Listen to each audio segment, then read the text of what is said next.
Assalamualaikum warahmatullahi wabarakatuh.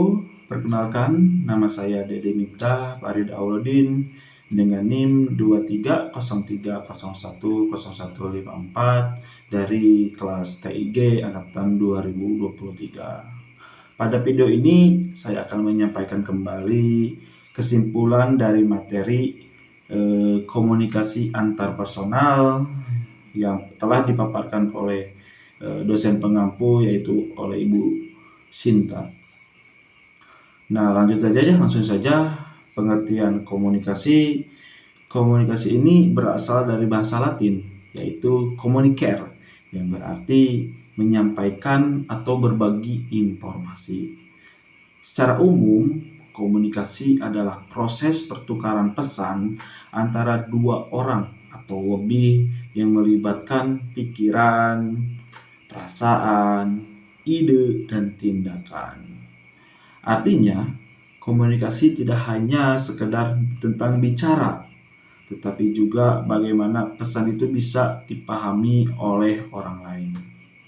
Tujuan utamanya dari komunikasi ini adalah untuk menciptakan kesamaan makna antara komunikator dan komunikan, sehingga tidak terjadi kesalahpahaman. Nah, proses komunikasi, pasti di komunikasi ada proses ya, proses dulu. Nah, proses komunikasi adalah tahapan bagaimana pesan disampaikan dari pengirim kepada penerima. Nah, proses ini dimulai dari komunikator yang menyusun pesan. Kemudian pesan tersebut disampaikan melalui media tertentu pada komunikan, baik itu secara SMS, secara langsung, SMS, WA, IG, ataupun jenis penyampaiannya. Nah, selain itu, komunikan memberikan respon atau umpan balik terhadap pesan tersebut. Jika pesan yang disampaikan dapat dipahami dengan baik, maka komunikasi tersebut dapat dikatakan berhasil atau efektif.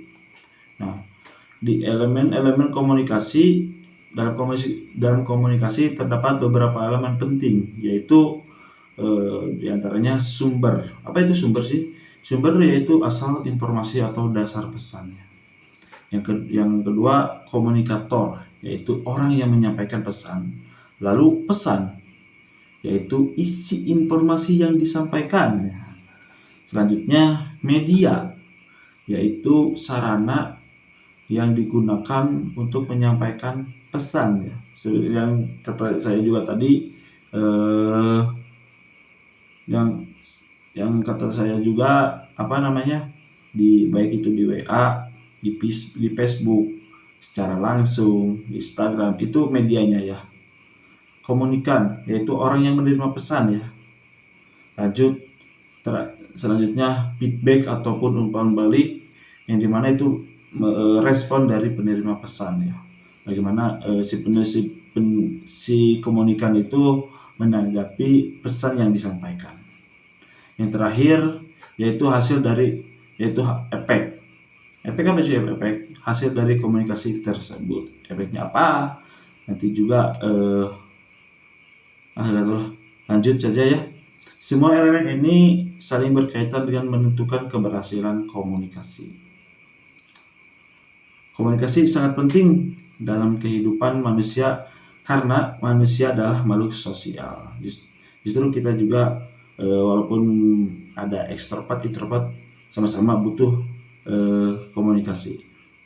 Menurut teori Soj, manusia memiliki 3 kebutuhan dasar dalam komunikasi, yaitu kebutuhan apeksi.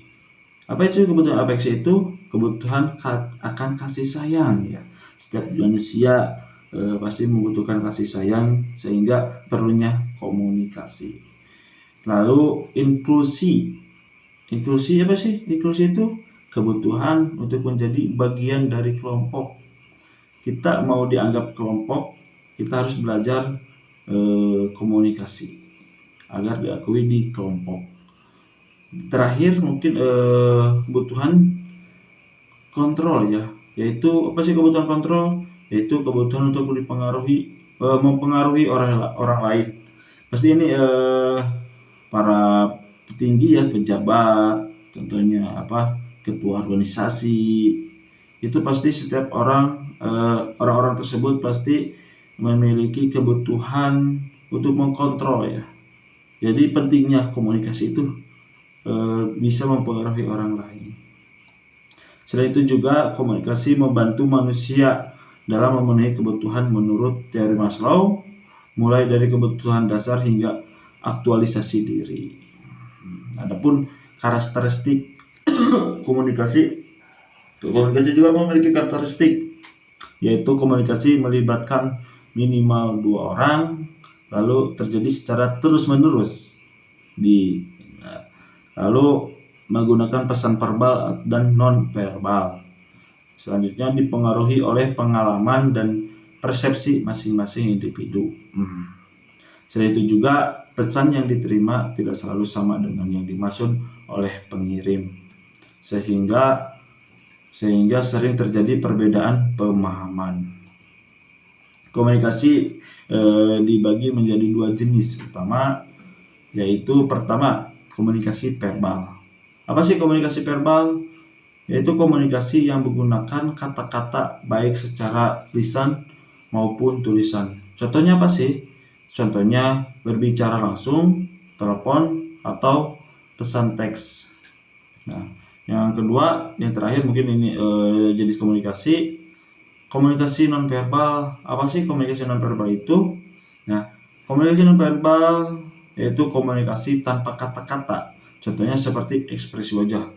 Nah, seperti ini, bahasa tubuh, kontak mata, dan nada suara. Ini yang harus si komunikan harus bisa menerima pesan ini gitu. Jadi kode-kode rahasia lah.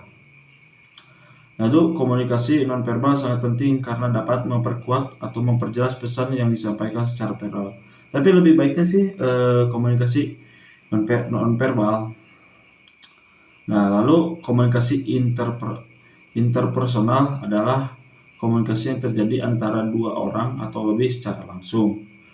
Komunikasi ini bersifat pribadi dan sering terjadi dalam kehidupan sehari-hari seperti dengan teman, keluarga, dan rekan kerja ya. Ini komunikasi interpersonal. Komunikasi interpersonal sangat penting karena dapat membangun hubungan yang baik, meningkatkan kepercayaan, dan mengurangi kesalahpahaman. Nah, mungkin closing adapun itu penutup ya dari saya sebagai kesimpulan, yaitu kesimpulan komunikasi antar personal merupakan proses penting dalam kehidupan manusia. Melalui komunikasi kita dapat menyampaikan pesan, membangun hubungan sosial, serta memenuhi kebutuhan hidup. Mungkin sekiannya dari saya, udah 8 menit ya. Sekian dari saya, mohon maaf bila banyak kesalahan, adapun materinya kurang banyak, kurang puas. Mungkin cukup sekian. Billahi fastabiqul haq fastabiqul khairat. Wassalamualaikum warahmatullahi wabarakatuh.